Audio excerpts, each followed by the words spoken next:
Et nous voilà. Hello. Enfin, hello. Hey. Hi. Toujours aussi bourrin notre petite intro.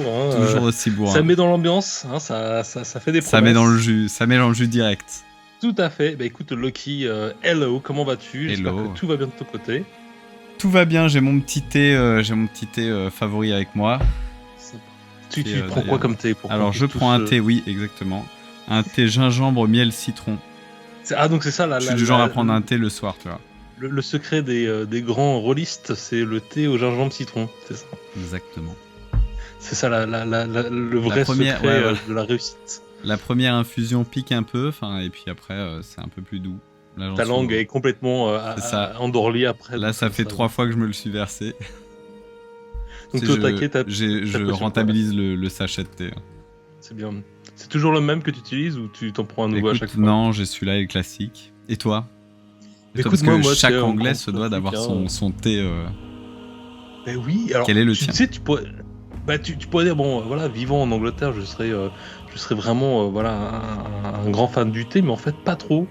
Je suis au Black Americano, au café noir. J'ai d'ailleurs, faudrait que je me fasse un branding pour ma cup. Ça fait un bout de temps qu'on en parle, ça va venir.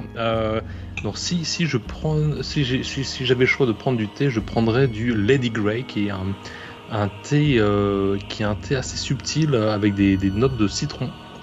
Yes. Et voilà l'alternative du Earl Grey.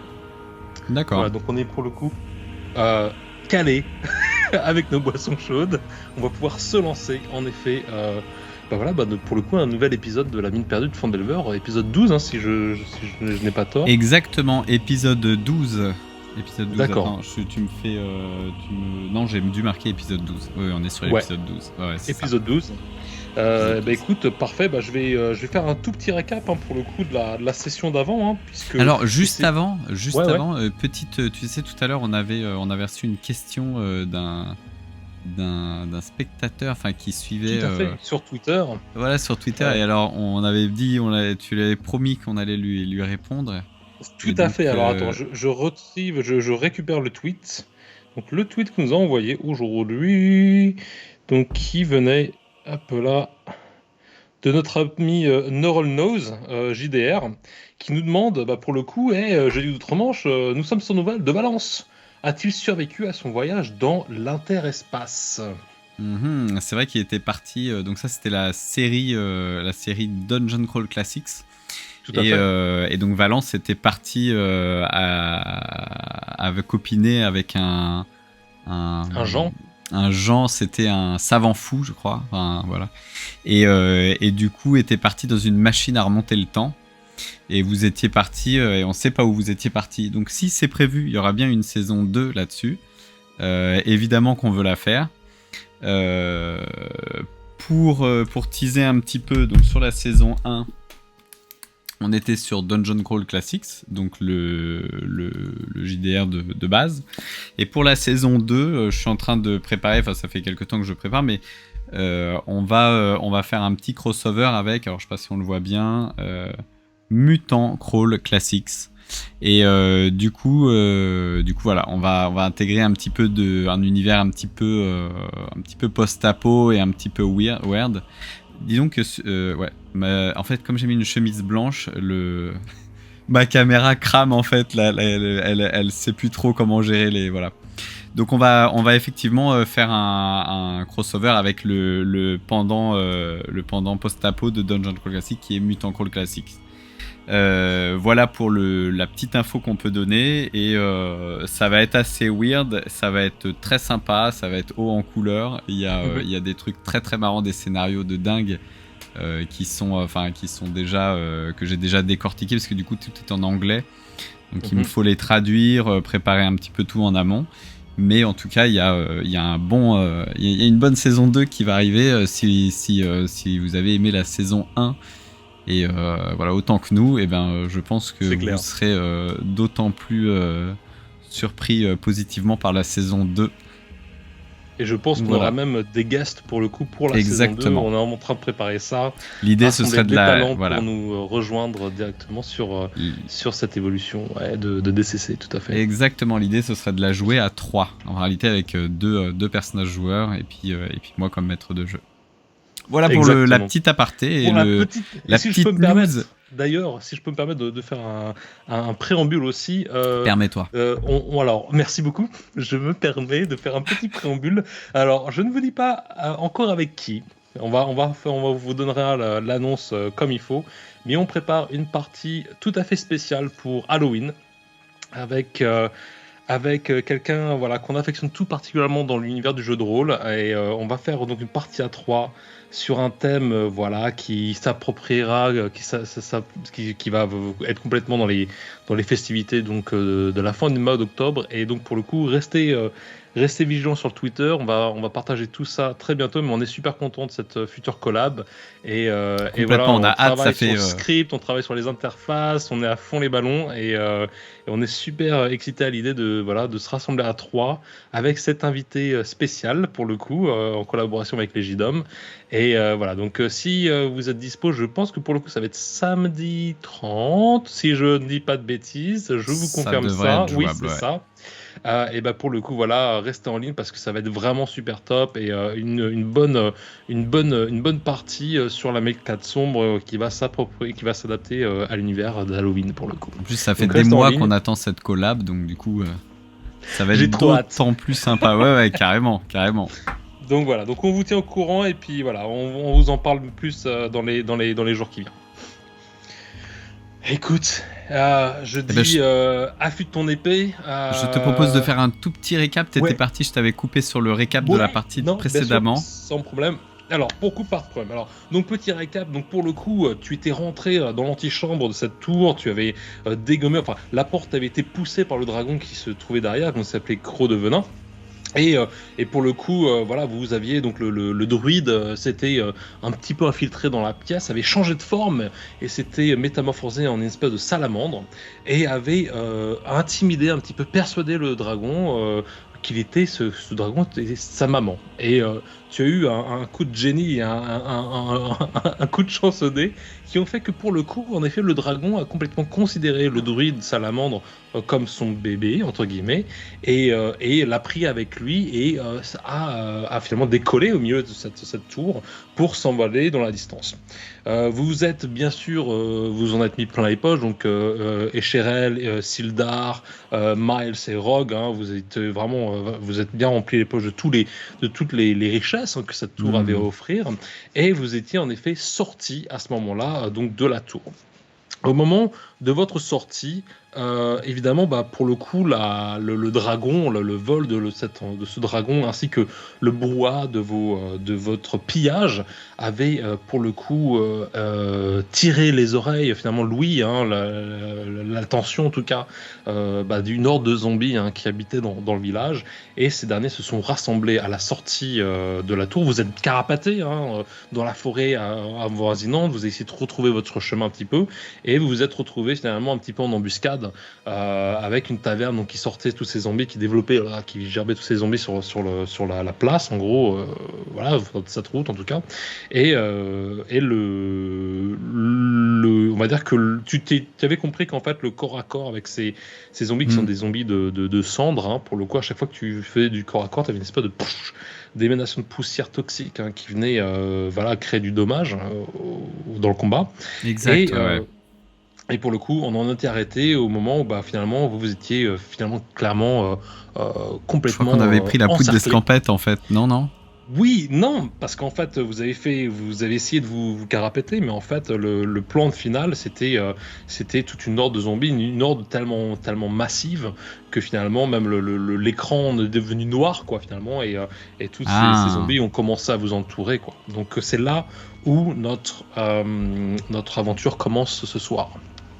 Ok, donc pour le coup, nous allons, à moins que tu aies la moindre question, je propose que nous lancions directement dans l'aventure. Écoute, oui, ma seule question, c'est, j'ai un doute sur le fait qu'on était, il me semble qu'on était devant la tour. On s'était fait, donc on avait eu une altercation avec un premier zombie. On avait compris que le corps à corps ne marchait pas, et il me semble qu'on avait pris la poudre d'escampette à travers la forêt pour arriver à la ville d'à côté. Et là, on s'est retrouvé encerclé. Enfin, Alors voilà, c'est qu'en fait la forêt faisait partie de la ville, en fait c'était une forêt adjacente à une espèce de colline. Vous aviez traversé cette forêt et là en fait vous étiez un petit peu adossé à une taverne et pour le coup les portes de cette taverne-là qui était en bois pourri s'étaient lâchées et en fait avaient reversé en fait toute une tribalée voilà une poignée de zombies finalement là où vous étiez trouvé. Tu as vu une altercation. Tu avais compris le jet de sport et tu en avais même éclaté un en fait pour le coup, mais ça t'avait fait quand même pas mal de temps. Ils avaient quand même une grosse. Je sais plus combien de tours pour en venir à bout, ouais. Ouais, ils sont quand même balèzes quoi. T'en avais éclaté un et puis au moment où Sildar tu t'avais traîné remis d'aplomb en fait sur tes pieds. En fait, bah voilà pour le coup la caméra était au sol et puis tu voyais vraiment tous les pieds qui commençaient à marcher en votre direction quoi. Et puis finalement à vous entourer quoi. Donc on est encerclé. Voilà. Yes.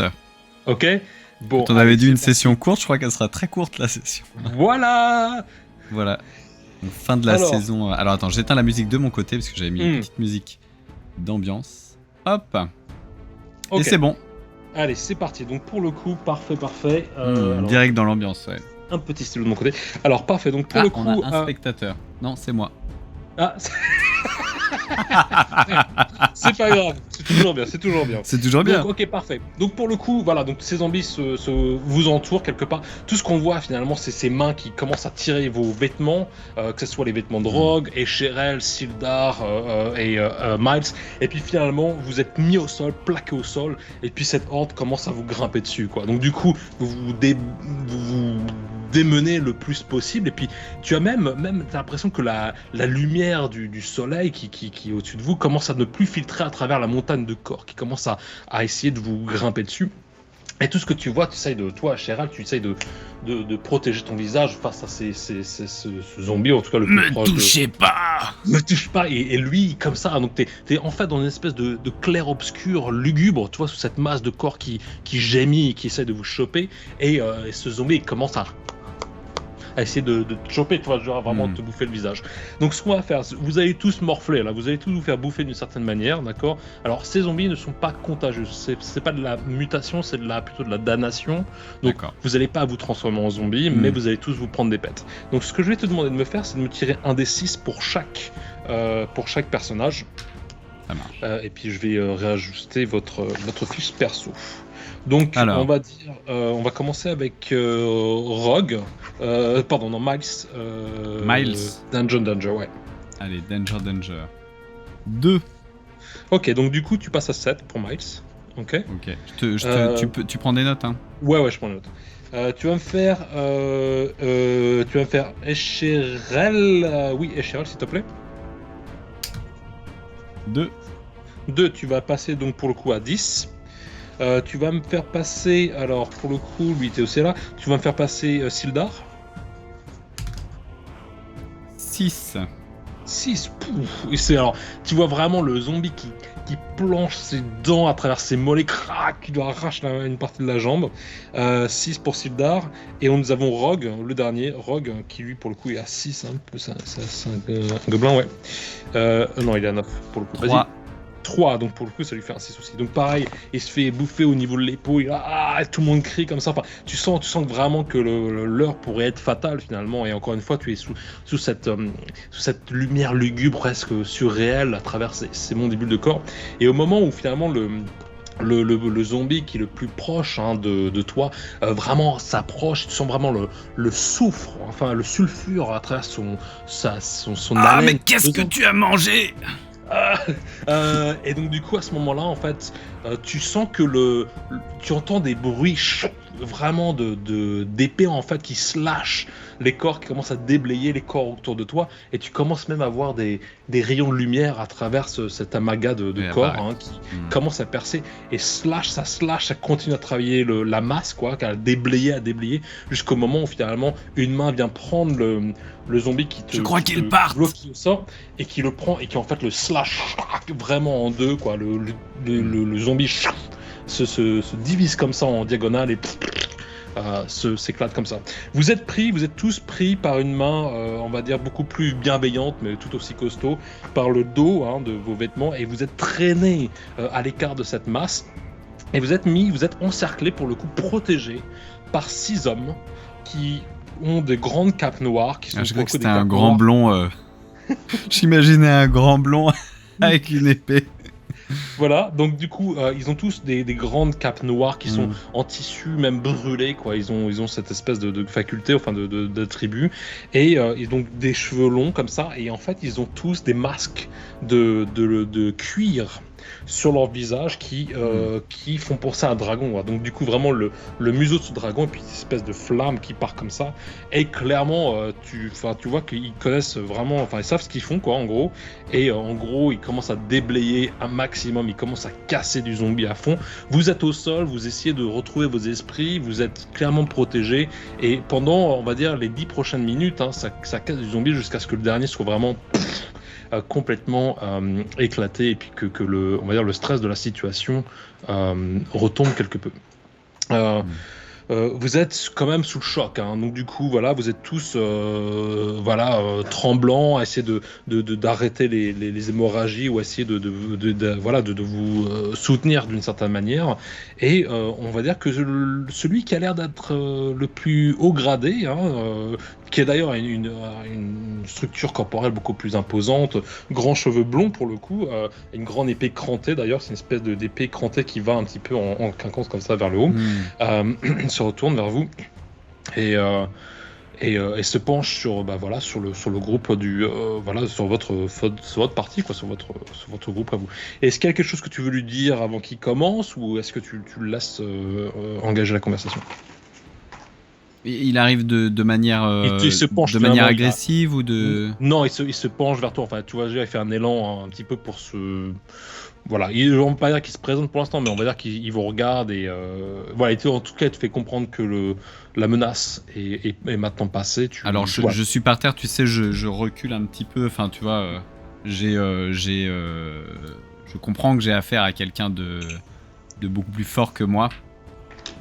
Malgré que ce soit clairement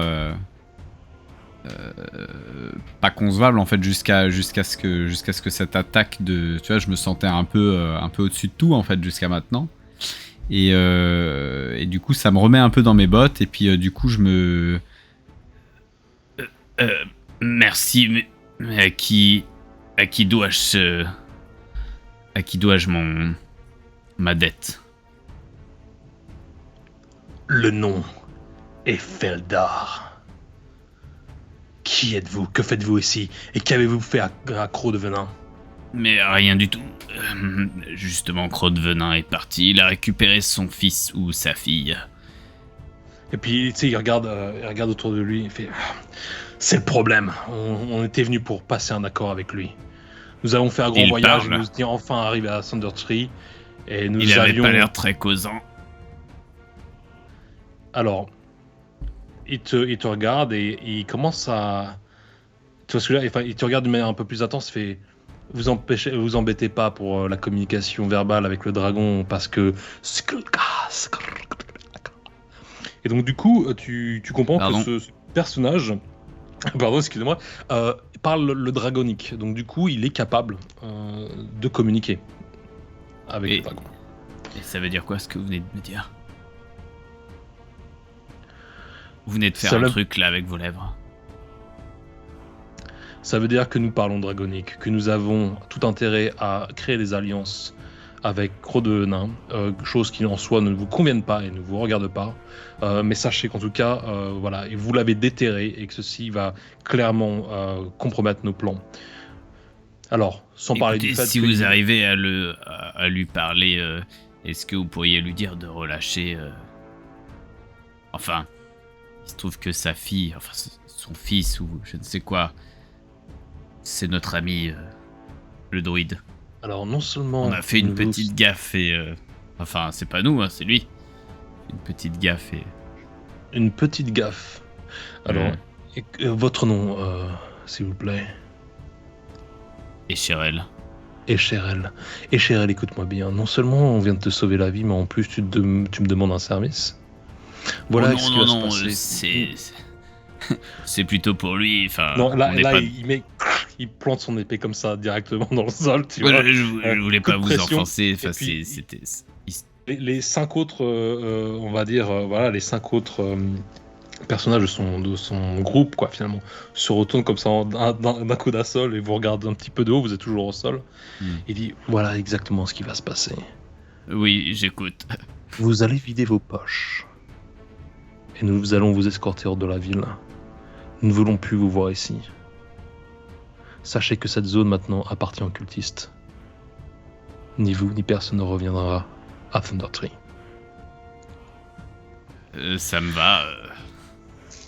Ils vous remettent tous sur vos pieds, genre d'un coup d'un sol, ils vous reprennent le col, un peu comme ça, ils vous remettent d'aplomb, et puis ils vous disent, voilà, videz ce que vous avez dans les poches. Alors tu Donc, vois, pour le coup- je vide mes poches, tu vois, mais je garde clairement, enfin je le prends au mot, quoi. C'est-à-dire que moi j'ai mis des colliers, j'ai peut-être une couronne, des bracelets, des trucs comme ça, je garde des bagues, je vide simplement mes poches. Donc je mets à terre les quelques pièces que j'ai dans les poches et ce qui dépasse ça, tu vois. C'est tout ce que j'ai. Permettez-moi d'être plus clair, mon cher Echérel. Lorsque je dis vider vos poches, c'est que vous allez mettre à terre toutes vos possessions. Il se trouve que je tiens beaucoup à ce collier, c'était à ma grand-mère. J'ai Et dit celui-ci à toutes. mon grand-père. vos possessions. Et on À va moins les qu'évidemment vous voulez faire partie du petit déjeuner des zombies de Thunder Tree. Non, ça ira. Sachez que certains sont toujours dans les Ça me parages. paraît très cher payé, il y a quand même... Ah et puis zut. Je retire mes bagouses et mes trucs. Mm. J'essaye quand même de garder une bague, tu vois, sur la main. Celle qui Tu a un chauffes gros un peu quand rubis, même, tu hein. vois. Tu chauffes un peu quand même. Bon, écoutez, je vais pas non plus vous relâcher dans la nature sans rien. Vous allez garder votre arme principale, des provisions pour 3 jours, de l'eau. Et vous allez garder, allez, 30 pièces d'or, 30 pièces d'argent chacun. Donc à ce moment-là, tu perds tes pièces d'or, tu perds tes trésors, tu perds voilà tout ce qui avait vraiment finalement de valeur en soi. Rogue garde son sceptre hein, malgré tout. Il a mémorisé les spells, hein, les enchantements, donc ça c'est pas un problème. Ouais. Mais et en soi, voilà, vous êtes plutôt on garde à nos sec. fusils, nos armes, tout ça, ou on... Vous allez garder une arme principale. Une arme donc principale. Voilà, tu vas pouvoir choisir entre, pour le coup, ou ton fusil ou ton épée. Pareil ou mon pour arc. le reste. Tu gardes ton arc. Je garde mon arc. Ok. Et Donc- mon épée. Non, je demande, je chauffe certainement pas j'ai bien compris, mais c'était juste, voilà, je choisis entre les trois, quoi. Je te donne ceux avec lesquels tu as commencé l'aventure, ok? D'accord, donc mon épée. On part là-dessus. Sur épée, donc tu vas avoir une arme courte, une arme longue pour chacun, et je ne vais pas au-delà de ça, ok? D'accord. Donc court et long pour chacun, donc tu vas mettre Et du en coup- général, l'épée ou l'arc de chacun des D'accord, donc personnages. moi j'ai une épée longue, et pour Miles, Danger, il va garder son arc. Alors, il a une épée courte ainsi qu'un arc. Donc, vous allez garder ça. Vous gardez chacun les armes que vous avez par défaut, d'accord? Mhm. On va D'accord. laisser ça comme ça. Mais le reste de vos richesses vous est dépossédé. Donc, tout ce que vous avez accumulé jusqu'à présent vous est retiré. Toute potion, le chevalium, tout ça, c'est retiré de vous. Malgré tout, votre eau, hein, rappelez-vous-en, vous avez cette eau enchantée du puits de la vieille chouette, hein, toujours avec vous. Donc vous allez peut-être d'ailleurs pouvoir vous en servir pour essayer de remonter un petit peu vos points de vie si vous le souhaitez le faire. Et pour le coup, voilà, donc du coup vous laissez tout ça derrière avec, Miles il regarde ça avec un certain dégoût, enfin clairement, voilà, vous avez fait tellement de chemin pour vous en mettre plein les poches, puis là surtout vous aviez un peu le trésor de Croc de Venin, quoi. Mais là non, ça va pas être pour vous, ça va être vraiment pour les cultistes en fait. Et pour le coup, ils vous accompagnent comme ça à travers les routes sinueuses de la ville. Alors bon, ils déblayent en même temps, hein, parce que bon, évidemment, il y a certains zombies qui sortent de leur taverne, donc ils vous font un chemin, on va dire, assez safe, quoi. Et puis ils vous amènent finalement vraiment à la lisée de la ville, et puis voilà, le maître du gang, quoi, en fait, des cultistes se repenche sur toi encore une fois, et puis il dit, nous sommes bien compris, hein. Je ne vous reverrai plus ici. Ah, je l'ai clairement mauvaise, tu vois. Je le regarde, enfin, je le regarde ses pieds, et puis, enfin, tu vois, je fais un peu, tu vois, l'élève pas content, tu vois, genre. Ouais. Tu lui tournes le dos. Ouais, voilà. Tu lui tournes le dos, tu fais quelques pas, et là il fait. Et Cheryl, je crois que t'as oublié quelque chose. La bague que t'as sur ton petit doigt. Alors je me retourne pas, et tu sais, t'entends un ch'ting, tu sais, et t'as la bague qui part en arrière et qui retombe certainement à ses pieds. Ok, donc pour le coup, vous quittez Thundertree. Hein. Par contre, voilà, je vais attendre. Donc nous, on quitte Thundertree. Est-ce qu'ils nous regardent partir ou est-ce qu'ils ils vous regardent partent partir, ouais. T'as cette espèce de dos, si finalement, si t'as encore le shot à la grue, quoi. Finalement, t'as ces 6 énargumènes assez baraques avec leur cape et leur masque en cuir qui vous regardent partir comme ça, et vous reprenez finalement la route principale. Dès que j'arrive à... On reprend la route principale, on les a... Vous partez le long du sentier que vous aviez pris initialement, quoi. Ça marche. Bah écoute, dès que je les ai, genre, tu sais, genre à ligne d'horizon et qui sont assez loin, qu'on a assez mis de distance, et que, et tu vois, enfin, qui font mine de partir, je vais me retourner et puis... Enculé! Et puis du coup, je vais taper une pointe avec les copains. Et donc puis, ouais, bah c'est genre, ils ont l'oreille fine, hein. Ouais. Ils ont l'oreille fine, ils n'oublieront pas cette escapade et cette effronterie. Ah bah je l'ai eu très mauvaise, on a quand même été, enfin je veux dire, on m'a piqué, j'imagine aussi qu'on m'a piqué mon jeu de dés que j'avais récupéré chez les... Enfin on m'a tout piqué, quoi. Non, attends, c'est toi, ton épée, ton arc, puis des provisions, quoi. Non, c'est vraiment pas cool. Donc clairement, je m'en souviendrai d'ailleurs, je note, c'est comment ils s'appellent leur clan? C'est les cultistes du dragon. Les cultistes du dragon, d'accord. Je les retiendrai. Voilà. Qui, pour le coup, ont pour mission de créer des alliances avec les dragons à travers le royaume pour faire grandir leur pouvoir d'influence. Petite information complètement gratos, j'aurais pu te la faire jouer avec Sildar. Je te la donne, mon ami. Et du coup, leur cape, alors ils ont des masques de cuir, c'est ça, avec en forme de dragon, du coup. Je vais essayer de te le montrer. Je sais pas si ils ça ont va des passer. Capes. Ah. Je sais pas si tu peux voir ou pas. Si, vas-y. Tu vois ou pas? Yes, oui, je vois, très bien. Ok. Donc voilà. Je vois et j'enregistre. Tu sais, j'ai bonne mémoire. Hein. Ouais, c'est une. Ces mecs-là. C'est mis en réserve. Ces mecs-là, je retiens. Pour le coup, voilà, tu reprends la route, hein, et puis tu t'éloignes pour le coup de Thundertree. Tu remontes cette route qui part vers le nord. Et pour le coup, voilà, tu passes hors de la ville, à travers une forêt finalement, voilà, qui est une forêt assez praticable, hein, sans pas aussi dense que ce que tu as vécu, quoi. Et vous allez pour le coup, voilà, marcher pendant quelques heures. Rogue, qui a repris le chemin finalement, le lead, commence à bien se souvenir finalement de l'endroit, quoi. Ça commence à lui revenir, tout en sachant que voilà, votre destination, pour recaler un peu les choses, c'est vraiment que vous vous retrouviez au château de Cragmaw, hein, Cragmaw Castle, là où Gundren serait apparemment enfermé ou séquestré. Vous allez marcher pendant quelques heures. Alors je sais pas si tu veux faire un petit peu interagir tes personnages pendant ce temps-là, ou est-ce que vous voulez partager un petit peu autour de votre expérience? Est-ce que vous voulez récupérer un peu de points de vie avec justement cette eau magique, ou est-ce que vous voulez... On va peut-être se verser, enfin je pense que c'est Sildar, qui est le plus mal en point. Donc Sildar, on va lui permettre de prendre peut-être un quart de l'eau de l'eau du puits. Ok. Je sais pas combien de gorgées ça représente, mais tu vois, enfin, on va peut-être un quart. On va voir ce que ça lui redonne. Et Alors puis, pour le coup, tu vas pouvoir la boire en 2 coups. Hein, t'as ton eau magique entre guillemets, et chaque partie de cette gourde va te donner un D4 de remise en forme. bon, bah écoute, on va lui donner un coup de. On va lui en donner une gorgée hein, à Sildar parce qu'il faudrait pas. C'est quand même lui Ok. qui connaît Gundren, donc. Du coup, on va lui donner une gorgée. Je lance un D4. Attends. Pardon, un D3. Je raconte un D4. C'était pas un D4. Bah oui, je suis bête. 3. 3, bon parfait, donc tu remontes, hein, t'es à 9 pour Sildar, parfait.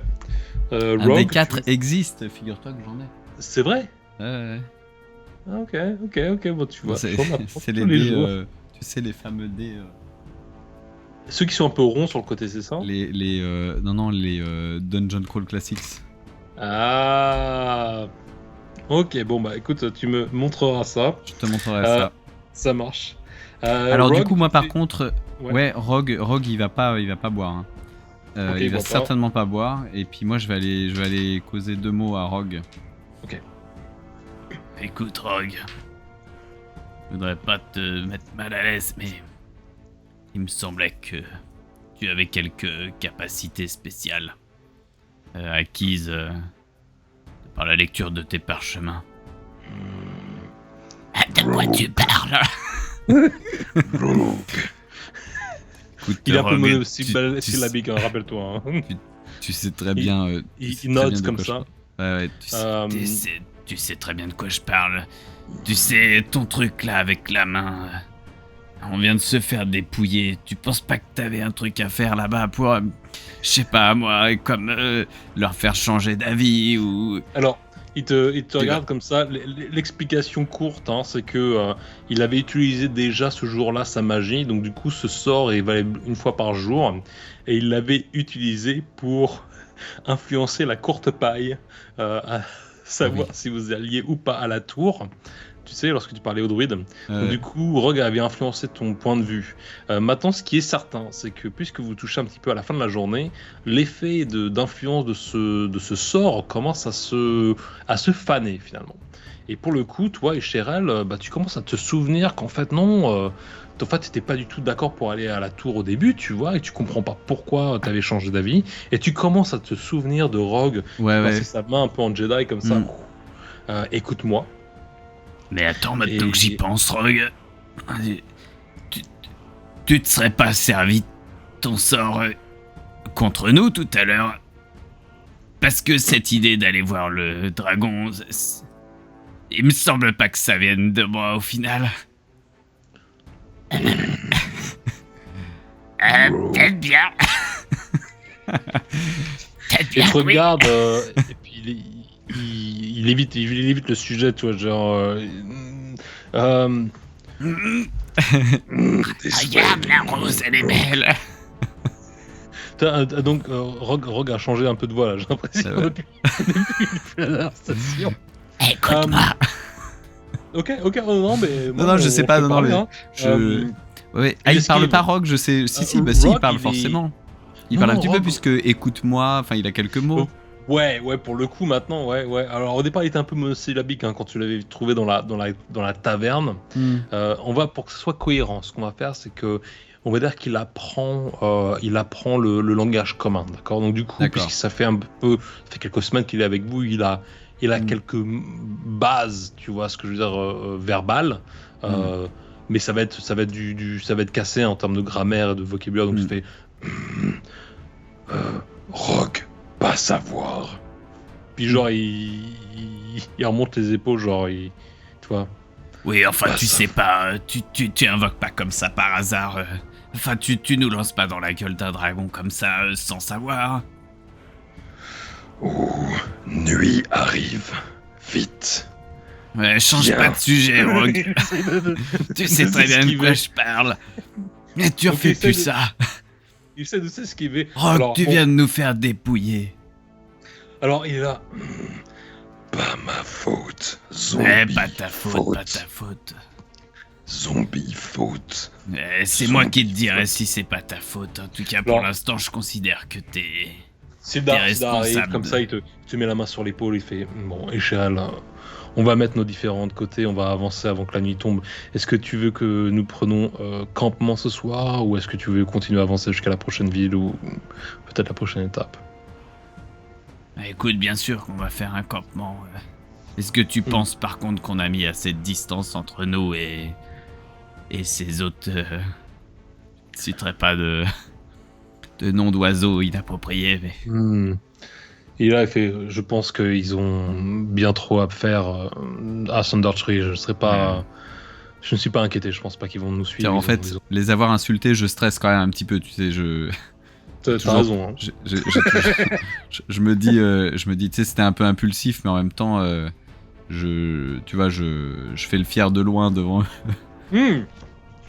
Non, mais t'as tout fait raison. Alors pour le coup, ouais, non, mais alors bon, il y a clairement un malaise maintenant avec les cultistes et puis ta troupe, quoi. Enfin, clairement, ils ne vont pas oublier, et tu n'oublies pas non plus ce qui s'est passé. Bon, écoute, je suis assez d'accord pour qu'on monte le campement. Et Rogue, tu t'occupes du feu. Et tu t'occupes de nous faire la tente, et tu t'occupes de la bouffe, et tu t'occupes de tout ce soir. Pas juste. Miles vient filer un coup de main à Rogue, clairement. Sildar essaye d'aménager, trouver un bon spot, tu vois ce que je veux dire, et puis à récupérer aussi un peu de bois, et puis à mettre ça en place, et puis tu vois, pareil, tu vas l'aider un petit peu. Une heure ou deux se passe, vous êtes un petit peu tous autour du feu, la lumière du jour est vraiment en train de faner, quoi, quelque part, la nuit se lève même. Tu vas faire un dé 20 pour un le dé climat, à coudre. s'il te plaît. Oui, voilà, tout à fait. Alors, Clément, de 1 à 7, ombragé un petit peu plus vieux, de 7 à 14, et 15 à 20, ça va être un début d'orage. 10. 10, donc tu auras enfin voilà, la nuit en soi est claire, d'ailleurs. Bon, tu as une espèce de demi-lune qui vient un petit peu créer des effilages je vais changer un petit peu l'ambiance pour le coup, créer des profils un petit peu de lumière qui est filtrée à travers la forêt, quoi. Et alors attends, est-ce que je peux te mettre ça? Est-ce que voilà. Oui, voilà. Changement d'ambiance. Voilà. Et donc du coup, on est allongé sur nos pagnes. Voilà.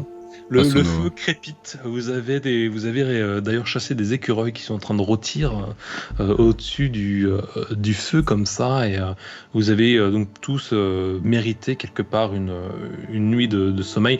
Vous partagez. Tu vois, je crois que Ouais, vas-y. Ouais, je crois que je profite un peu de ce moment de répit, et puis tu vois, d'avoir la panse pleine. J'ai un peu ravalé ma rancœur de tout à l'heure, et vis-à-vis surtout de Rogue, qui je pense c'est bien ménagé ce soir pour nous monter ce campement, nous préparer ces petits écureuils. Et puis du coup, je suis allongé sur le dos, et tu vois, peut-être que on est tête bêche, on est tête à tête, mais tu vois. Et puis je parle des étoiles avec lui, tu vois, je commence à lui montrer 2-3 étoiles, et je dis, tu vois là-haut, c'est la grande ours. Et puis tu vois, je commence à lui dessiner un peu les trucs. Et puis on commence à parler de ça, peut-être de nos ancêtres, tu sais. Moi, je pense que, tu sais, nos différentes croyances. Je pense que ces petits points là-haut, c'est les ancêtres qui brillent et qui pensent à nous de là-haut. Alors, Rogue te regarde et je fais bulle de gaz. Putain, tu m'as rejoint. Alors vous partagez ce moment presque, je ne vais pas dire intime, mais en tout cas proche de fraternité, et vous entendez évidemment le feu qui crépite. Tu vas faire un des 12 si tu en as un. Oui. 12.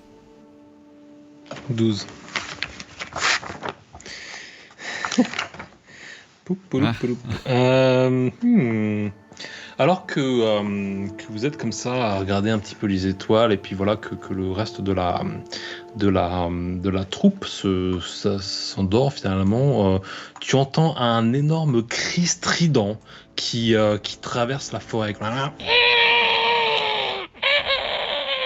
Et qui écho comme ça un petit peu autour de tout, et tu sens il y a du mouvement finalement, il y a quelque chose qui commence à vous entourer, tu entends des mouvements d'ailes d'ailleurs qui frappent, et là pour le coup juste derrière pour le coup Sildar, t'as cette énorme ombre qui tombe des branches, enfin des arbres qui est autour, et qui tombe vraiment dans le sol, qui fait voler un petit peu les feuilles et les fleurs qui vous entourent. Et là, arrivé dans la lumière du feu, tu as une chouette ours qui te fait face. Alors, petite description de la chouette ours. Hein. Une chouette ours. C'est un large monstre qui n'a aucune affiliation particulière. Pour te dire, elle voit évidemment dans le noir, hein, donc du coup, ça faisait déjà un bout de temps qu'elle vous observait. Elle attendait le bon moment pour striker, quoi. Et pour le coup, elle a vraiment elle a un odorat, une vision extrêmement acute. Elle va pouvoir évidemment, elle va pouvoir créer des multi-attaques. Elle peut vous attaquer à coups de bec ou à coups de griffe. Et elle a la réputation d'être une créature extrêmement féroce, bien costaud aussi, et qui Dis-moi qu'elle fait 30 cm de haut. C'est une très bonne question. Allez, non. C'est plus la taille d'une chouette ou plus la taille d'un ours? C'est plus la taille d'un ours. Imagine la taille le gabarit d'un ours avec vraiment ses ailes imposantes. D'ailleurs, mais c'est quoi ce pays? Alors, d'ailleurs, elle est considérée comme l'un des prédateurs les plus importants dans le monde sauvage, en tout cas dans le royaume dans lequel tu es. Et en général, elles sont guidées à l'attaque lorsqu'elles sont lorsqu'elles ont extrêmement faim, quoi. Donc elles sont extrêmement motivées maintenant à avoir un dîner. Qui sera fait de Rogue, toi, Sildar et Miles Danger. Manquez plus que ça. Je pense qu'on se relève tous et puis tu sais, on dégaine tous, on tire tous nos armes de nos affaires. J'imagine qu'on est tous en slip, tu vois, enfin genre on s'est tous dévêtus pour se coucher, enfin tu vois. Et du coup, on sort nos armes de nos fourreaux, on s'arme et puis on se met tous, tu vois, peut-être adossés à un arbre. Et peut-être que, enfin, tu vois, on essaye de, tu sais, en petits groupes, un peu comme on a déjà fait, tu sais, comme on était préparé pour aller rendre visite aux dragons. On va avoir le même genre de truc, tu sais, les Power Rangers. Et tu vois, on est tous, mais tu sais, genre en slip. Et avec, tu vois, nos armes, nos trucs, et un peu, tu sais, genre les cheveux ébouriffés, tu sais, enfin, à moitié réveillés. Et, mais le visage terrifié, forcément, enfin. Mais c'est quoi c'est quoi ce territoire de fou là? J'aime beaucoup. Je vais te faire jouer une action un petit peu hors règle pour le coup. Je voudrais simplement voir si cette chouette ours est finalement impressionnée par rapport à ce réflexe et cette cohésion de groupe. Tu vois, est-ce que ça va lui foutre la pression ou pas? Tu vas me faire un des 20. Ok. Par contre, ça va jouer ou pas en ta faveur. Donc, soit, allez, tu fais un des 20, on va dire entre 1 et 7. Elle flippe clairement et elle prend son envol et elle disparaît dans la forêt apeurée. Entre 8 et 14, pour le coup, elle n'est pas du tout impressionnée et elle gagne l'initiative. Donc, ça sera elle qui va commencer à attaquer. Ouais. Ou alors, 14 et 20, pour le coup, je vais faire quoi?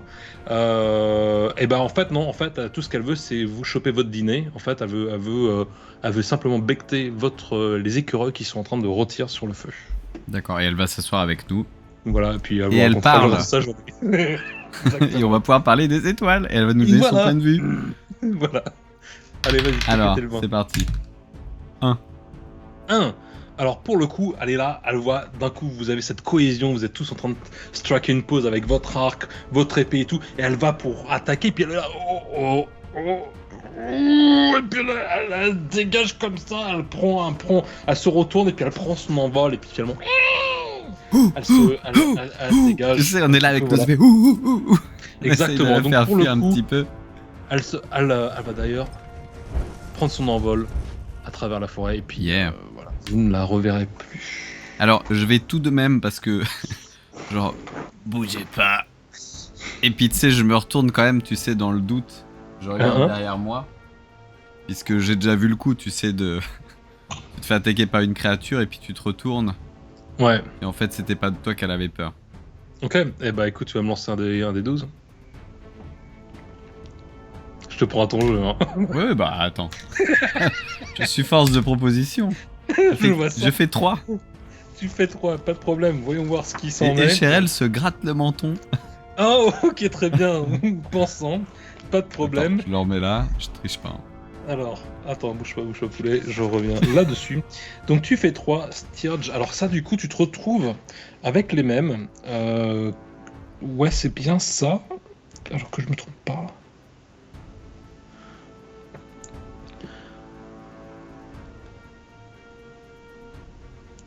C'est bien ça. Alors excuse-moi, je prends un tout petit. Oui, voilà. Donc tu te souviens des Stirge? Tu sais, tu avais trouvé ces espèces de chauves-souris un peu décomposées, un petit peu zombies. Tu en avais éclaté 2 Oui. il y a quelques semaines. Et ben voilà. Donc pour le coup, tu as donc Stirge. Tu vas me faire un des 3 s'il te plaît en supplément. Oula. J'ai pas de dé... En fait, tout à l'heure, on avait bien un D4, hein, c'était le D3 qui n'existe D4, pas, mais oui, est-ce que je te fais un D3 Oui, D4. Puisque j'ai des D3. Alors, je fais 3. 3 Stirge. Okay. Voilà, t'as tout compris. 3 Stirge. Du coup, commence à finalement à passer autour du groupe, quoi, sortent de l'obscurité et puis tournent autour de vous et commencent finalement à vraiment s'agiter. Pour le coup, elles vont avoir l'initiative, hein, puisque pour le coup, tu as fait peur à, bah oui. À la chouette ours. En fait, oui, c'est ça, on a cru avoir fait peur à la chouette ours. En fait, en réalité, c'était les Stirges derrière, et nous, en fait, on s'est fait prendre de... Putain, je tends le bâton pour me faire battre. Hein. Et du coup, on s'est retourné, et puis j'adore ça. Et puis du coup, on s'est fait prendre du coup, par 3 Stirges. Ok. C'est ça. Écoute, y a pas de souci, j'accepte. Hein. Okay, j'accepte, je relève le défi. Donc parfait, donc en soi, bon, pour la chouette ours, ça fait aucun sens, hein, parce que les Stirges sont 3 fois plus petites, mais bon, peut-être qu'il y a une historique, peut-être qu'elle était sur leur territoire. Peut-être qu'elle a une phobie, peut-être qu'elle avait une... On ne sait pas. Quoi qu'il en soit, la première Stirge va te prendre toi en chasse, quoi, pour le coup. Donc Écherel, je te prends là tout de suite. Est-ce que j'ai droit à un jet de sauvegarde? Enfin, je te laisse... Oui, bien sûr. Alors bouge pas, plap. Alors déjà, bon, elle va essayer de t'attaquer, mais en fait, elle va passer à côté. T'as même pas besoin de faire un saving throw. Elle se plante complètement. Il n'y a pas de besoin de ça. La deuxième Stirge va prendre Rogue en chasse. Et pour le coup, Rogue, ça va être sur un dé que je me trompe pas. Je crois que c'est un 9, oui. Et pour le coup, ouais, elle va pouvoir se lancer sur lui. Elle va pouvoir même l'atteindre. Et la Stirge va lui affliger. Alors, elle va lui affliger, bon, je le fais en automatique, hein, pour le coup, elle va lui affliger, bon, je le roule, allez, roulons, 4 points, direct, donc Rogue passe à 2, 2 points, donc clairement, la Stirge fonce sur lui et lui plante les crocs au niveau du torse, quoi, même, et essaie de tirer en arrière, puis ça se décroche comme ça, donc du coup il a clairement des griffures profondes sur le torse et puis il tombe en arrière. Voilà, elle passe comme ça, elle dégage, et puis la troisième Stirge, elle va commencer à voir Sildar, et puis elle fonce en sa direction, pareil, les crocs en avant, comme ça, pour essayer de l'atteindre au niveau de la nuque. Et la Stirge va faire, donc pour le coup, Sildar, il est un peu plus balèze, je crois qu'il a une classe d'armes de 17.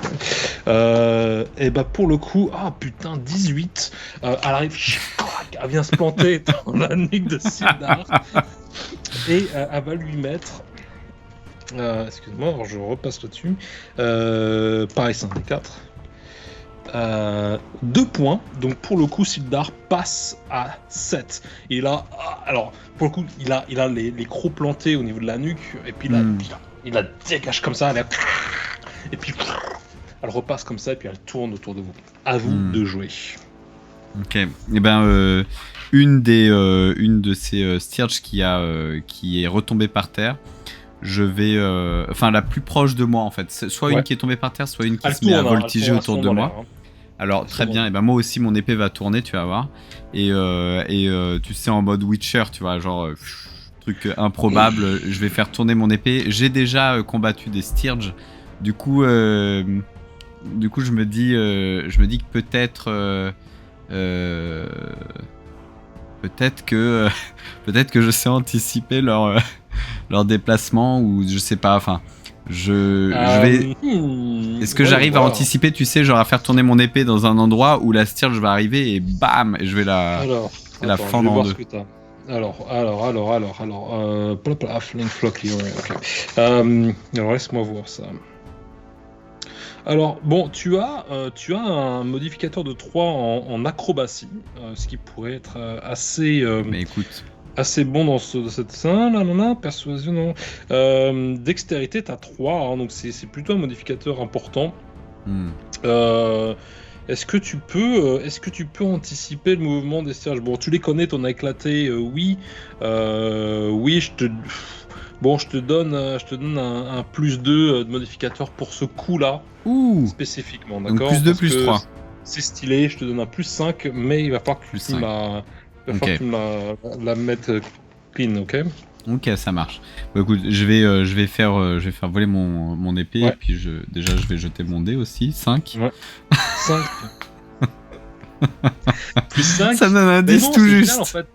Donc tu fais vraiment tourner ton épée comme ça, et puis la Stirge, enfin tu essaies d'anticiper le mouvement, et puis en fait elle fait un mouvement d'aile un petit peu en arrière, elle t'a vu venir quoi, et donc du coup elle passe de l'autre côté quoi. Okay. Donc tu ne touches pas. Vas-y, enchaîne avec ton autre perso. Ok, donc bah écoute, Sildar, Danger, Miles va encocher une flèche, et puis il va pareil essayer, tu sais, de suivre une Stirge, tu vois, en train de se déplacer, et puis tu sais, un peu comme du ball trap, tu vois, il va viser peut-être, tu vois, une certaine distance en amont de la Stirge, et puis à un moment donné où il pense que la trajectoire va être assez rectiligne, et ben il va décocher pour que la Stirge et la flèche se rencontrent. Vas-y, fais péter. Donc c'est un D20 aussi, hein. Un D20 s'il te plaît, ouais. 14. 14, bon alors en plus tu as un modificateur de 5 en dextérité, donc ça c'est nickel, parce que pour le coup voilà, c'est avec ton arc, donc voilà, clairement tu vas toucher quoi. Donc tu vas me faire un D6 plus 3 pour les points de dommage. Ouh, c'est un 5.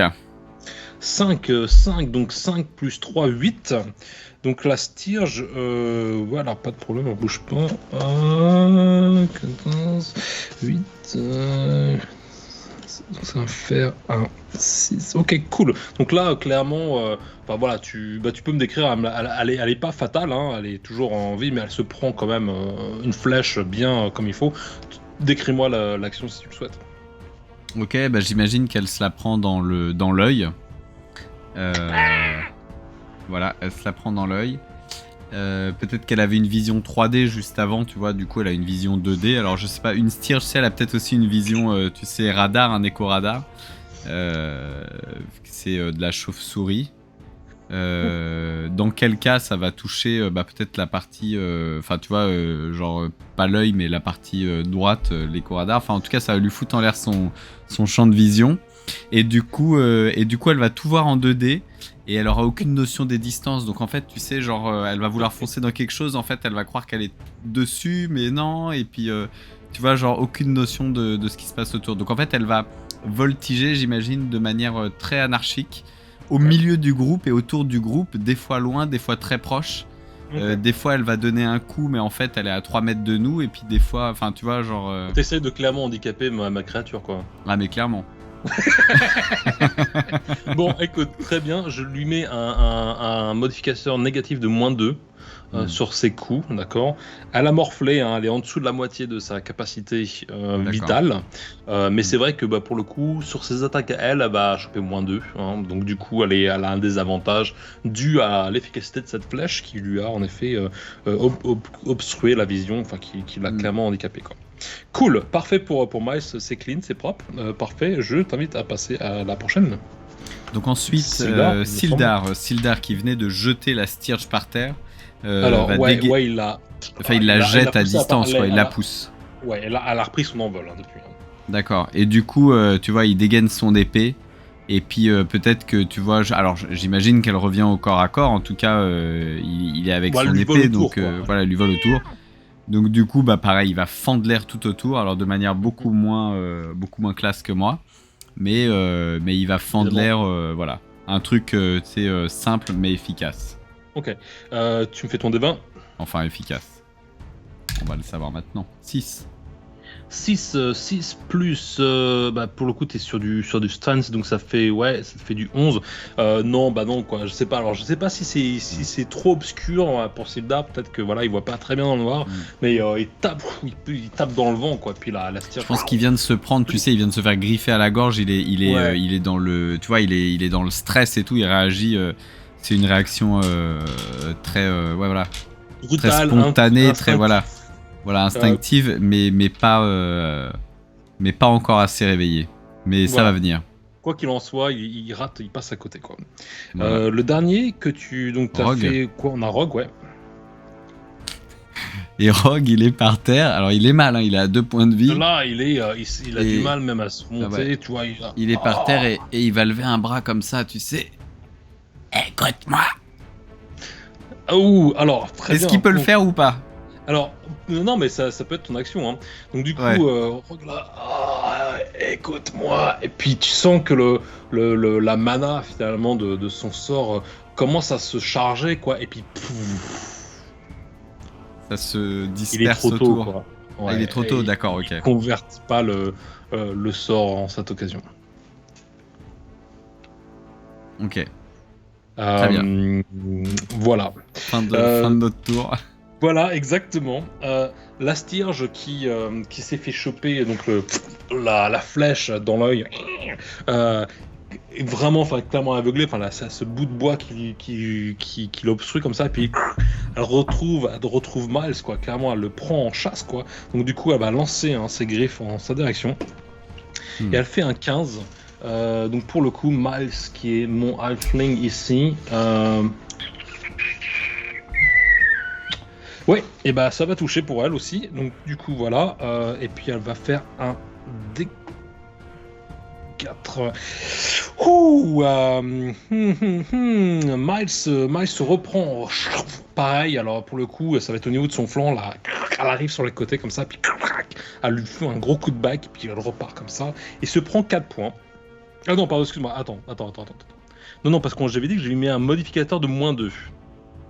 Donc en fait, 15 moins 2, 13. Donc du coup, elle arrive sur Miles, mais en fait, elle n'a pas le temps de planter ses griffes. Donc elle ne le touche pas, mais elle lui rentre dedans et puis elle repart comme ça. Voilà. Donc du coup, elle est aveuglée, ça c'est la première. La deuxième Stirge va pour le coup reprendre Echerel en chasse, quelque part. Pareil, elle va arriver autour de toi, puis en fait, elle virevolte, elle esquive ton épée, mais elle rate son attaque. Et puis la dernière, elle va s'occuper de Sildar. Et pour le coup, ouais, parfait. Alors pour le coup, elle va toucher, et Sildar va se prendre 2 encore une fois, donc du coup il va passer à 5. Et donc du coup son attaque à elle, en fait elle était comme ça, Sildar était en train de taper un petit peu dans l'air quoi quelque part. Puis en fait elle lui est arrivée dans le dos et puis pareil elle lui a mis un coup de griffe au niveau de la tête. Elle lui a arraché là, et d'ailleurs un peu le cuir chevelu, tu vois comme ça, il commence à pisser le sang quoi. Et puis elle repart dans l'air. Voilà pour mes 3 Stirge. Bon. Écoute, on va recommencer. Hein. Je pense que je vais... Non, tu sais ce que je vais faire? Alors, si j'ai le droit à un mouvement et une action, est-ce que j'ai le droit à un mouvement et une action? Oui, tu peux. Tu peux si c'est par exemple un bond et une attaque, ou si c'est un mouvement corporel, oui, tu peux. Alors, ce que je voulais faire, c'était, tu sais, jeter un drap un de mes vêtements sur une Stirge, enfin, tu sais, ramasser un vêtement et lui lancer dessus. Ok. Et puis du coup, si je peux, asséner un coup derrière. Alors, parce que pour le coup, ça, je pense que ça compterait comme ton attaque. Parce que Comme une action, ouais, comme une attaque. Ouais. Mais tu Alors, peux la faire. Tu peux écoute, y aller. Ce que je vais faire, c'est qu'on va faire un truc d'équipe. C'est que je vais prendre du coup le vêtement qui me servait de sac de couchage, je sais pas, enfin bref, le vêtement le plus large. Et puis je vais essayer dès qu'il y a une cirque qui se rapproche, ma cape rouge, de lui jeter dessus. Et puis ça on me l'a pas piqué par contre, la cape rouge. Si tu l'as avec toi. Et je vais la jeter sur la Stirge. Ouais. Je vais la jeter sur la Stirge, enfin une des Stirges qui se rapproche. Ouais. Et alors c'est au hasard, hein, je sais pas laquelle va se rapprocher de moi, mais je vais. Voilà, je vais la première que tu vas voir. Je vais te mettre une difficulté. Je te mets une difficulté à 12, d'accord. Tu me lances un D20, et puis si tu passes au-dessus de 12, ça passe. Hop, 12. Ça passe. Ah, tu as dit au-dessus, mais tu n'as pas dit égal. 12, mais c'est bon, c'est au-dessus et égal. 12, je me sens clément aujourd'hui. Je vois que ça avance. En même temps, il vient de nous arriver pas mal de choses. Écoute, très bien. Ok. Donc j'arrive elle se retrouve empêtrée dans mon truc. Ouais. Ça marche. Ok. Donc du coup, tu lances ta cape, tu la places au sol comme ça, et j'imagine que tu vas poser ton pied dessus, enfin ton. Ouais, je vais bloquer. En fait, l'idée c'est de la bloquer moi et qu'il y a un de mes collègues qui vienne s'en charger. Et du coup, je pense que Sildar va tout de suite enchaîner, va arriver avec son épée et puis va la planter en plein milieu, tu vois. Enfin, il va piquer tu vois, genre en plein milieu du drap que je viens de... Alors pour le coup, comme la bête est handicapée, vous avez clairement un avantage sur la situation. Malgré tout, lance-moi un D20. Ça va être un super lot. 12. Ouais, bon, avec pas de problème. Donc pour le coup, vas-y. Donc ça va être pour le coup pour Sildar, au niveau de son épée. Donc il va planter son épée crantée et il va la tourner, tu sais, genre, c'est la visser un peu comme un tire-bouchon dans le truc, tu vois. Donc tu vas faire un D12 avec un modificateur positif de 3. Je fais 8. 8, ok. Donc pour le coup, pas de problème. Donc ça va être celle-là. Donc la Stirge que tu as chopée, c'était clairement la Stirge qui avait la flèche dans l'œil. Donc pour le coup, elle est éclatée. Donc du coup, Sildar en effet arrive, plante son épée, comme tu m'as dit, tourne l'épée un petit peu à 90 degrés. Et en fait, clairement, tu vois le sang qui se découle, en fait, qui imbibe la toile de cette cape. Et on se recule comme ça, on va un petit peu en arrière, on monte au-dessus de vous. Et tu vois toujours, vous êtes tous les deux sur cette créature quelque part, mais tu vois toujours Miles qui essaye de préparer notre flèche, et Rock qui essaye de se remettre d'aplomb autant que possible avec son sceptre, essayer de taper dans l'air comme ça. Et finalement, la caméra prend son envol au niveau de la cime des arbres, et puis elle remonte comme ça au niveau de la lune, et tu vois cette lune presque lugubre, ce croissant de lune qui commence à disparaître à travers certains nuages, et puis et tu revois cette grande ours qu'on avait regardée tout à l'heure, paisiblement. Avec un petit mouvement d'aile. Attends. Yeah, ce hibou ours qui continue à s'enfuir et tout, ou qui vole dans les parages, quoi. Hibours. Exactement, pour le coup, oui. On pourra appeler ça le hibours, puisque pour le coup, c'est le script en anglais que j'ai, donc je peux faire la traduction que je souhaite. Voilà, écoute, bravo. Merci encore pour ce soir. Merci pour cette partie. Non, en tout cas, c'était bien cool. Riche en événements, en tout cas riche en action. Riche en fun. Beaucoup de pleine de haut en couleur, et puis pleine de dangers. Voilà, et donc pour on retrouvera nos personnages ça favoris. Chauffe pour nous là, ça chauffe pour nous. Voilà, et tu sais qu'il y a des hibours, donc faut se méfier. Je sais qu'il y a des hibours. Et vous êtes toujours en direction pour le jour du château de Krogsmo, si je ne me trompe pas. Oui. C'est un petit peu toujours un peu difficile, le nom des lieux, c'est pas toujours les plus pratiques, mais oui, c'est ça. Krogsmo. Ouais, Ouais. Krogmo. Donc voilà, donc pour le coup, voilà, vous êtes en direction de ce château où vous pourrez être séquestré, kidnappé, Gundren, et vous êtes toujours sur votre destination. Voilà, bien joué encore Loki, et je te Sacré donne rendez-vous. Gondan. Ouais, exactement. Je te donne rendez-vous très prochainement pour un nouvel épisode des Jeudis d'Outre-Manche. Yeah, à très bientôt. Ciao, ciao. Bye bye. Ciao, ciao. Explosion, l'écran casse. Générique de fin, le feu, tout.